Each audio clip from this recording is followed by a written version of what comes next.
Hej.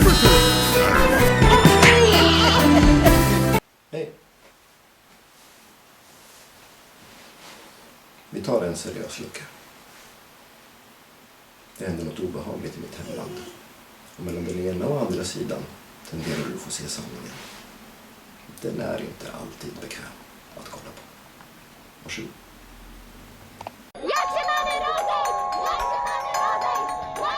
This is the largest protest in Poland since the fall of communism more than 30 years ago. Hundreds of thousands are protesting in cities across the country because the party in power here is on the verge of eliminating a woman's right to an abortion. Nie zgadzam się, żeby rząd odbierał mi moje prawo. Po prostu chcę żyć w godnym kraju i chcę mieć własne prawa i dlatego tutaj jestem. At the heart of these protests are young women, those who are the most threatened by the new ruling. But there are many, many others too. And that's because these protesters aren't just concerned about the future of abortion rights in Poland. They're worried about the future of the country itself. In the late 1980s, Poland got rid of its decades-long communist regime. Soon, it became a thriving democracy with a strong Catholic identity. It also passed one of the strictest laws on abortion in all of Europe. Under the law, women were only allowed to have an abortion under 3 circumstances. If the pregnancy was a threat to the health of the mother, if it was the result of incest or rape, or if the fetus had severe and irreversible abnormalities. The law has remained this way for nearly 30 years, and today it makes Poland an outlier in Europe, where virtually every other country allows abortions under a broad range of circumstances.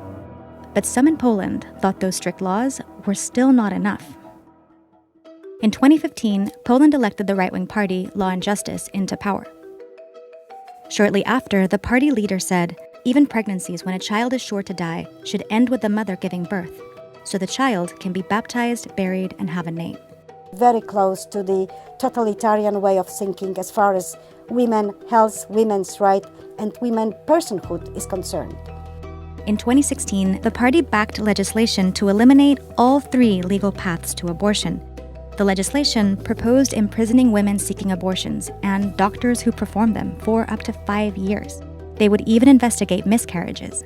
This is something that is incredible, really turns us back to the Middle Ages. So the limitation of the human rights went far too far. Thousands of women took to the streets, pushing back against the law in what were called the Black Protests. In the face of this opposition, the legislation was withdrawn. Poland would still have one of the strictest abortion laws in Europe, but not a total ban. But instead of giving up on the abortion ban, Law and Justice started dismantling the country's ability to oppose one. In Poland's democracy, some legislation passed by parliament is sent to the Constitutional Tribunal to ensure it's consistent with the country's constitution. This court has 15 judges, and it serves as the main check on the ruling party. It's supposed to function as an independent branch of the government. But upon taking power, Law and Justice started to erode that independence.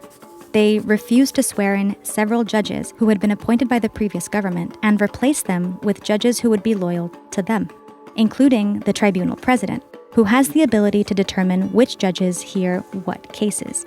And of the judges they have appointed legally, many are actually fellow politicians, further compromising the independence of the court.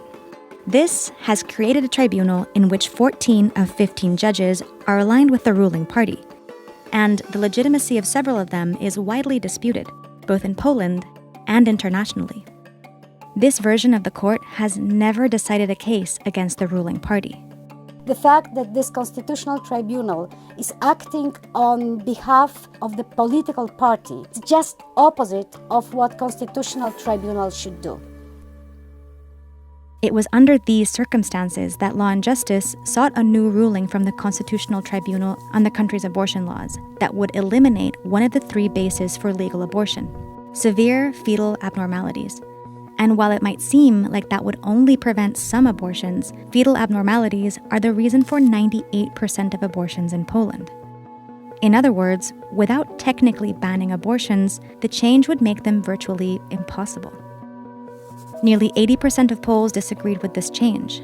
But on October 22nd, the Constitutional Tribunal ruled in its favor that the overwhelming majority of abortions in Poland were unconstitutional.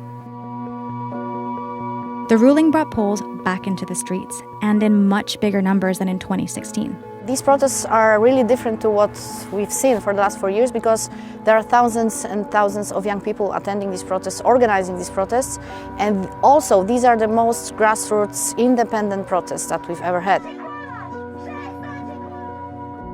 Jest ten moment, kiedy jest ostatnia szansa na to, żeby się sprzeciwić temu, co się dzieje u nas w Polsce. Taką liczbę ludzi wyciągnąć na ulicę w czasie pandemii, w szczycie pandemii, to jest osiągnięcie. Robię coś, co czuję, że muszę i spełniam swój obywatelski obowiązek.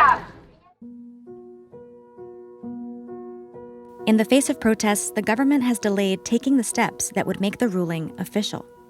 As of this video, it's unclear when or if they will. But these protests are as much about how this ruling came together as they are about the ruling itself. It started with abortion, now we fight for freedom, for everything, for the rule of law. Outside of Poland, the world has noticed. International organizations have stopped considering it a full democracy. And the changes to its legal system have put Poland's European Union membership at risk. 30 years ago, Poland enthusiastically embraced democracy. Today, its ruling party is trying to rig the country's democratic institutions in its favor. And it's the people who are fighting to protect them. Będę protestować, dopóki będzie trzeba. Dopóki ten rząd nie podziękuje i nie odejdzie. Że chciałabym żyć w kraju takim, jakim są kraje Europy Zachodniej, a tutaj od tego odchodzimy powoli. I my na pewno się nie poddamy i się nie boimy, bo to jest ich cel. Despite of the fact that this government is responsible for destroying all the democratic tools that we have in our constitution, you still have the nation, or the citizens in this country who carry on the democratic values.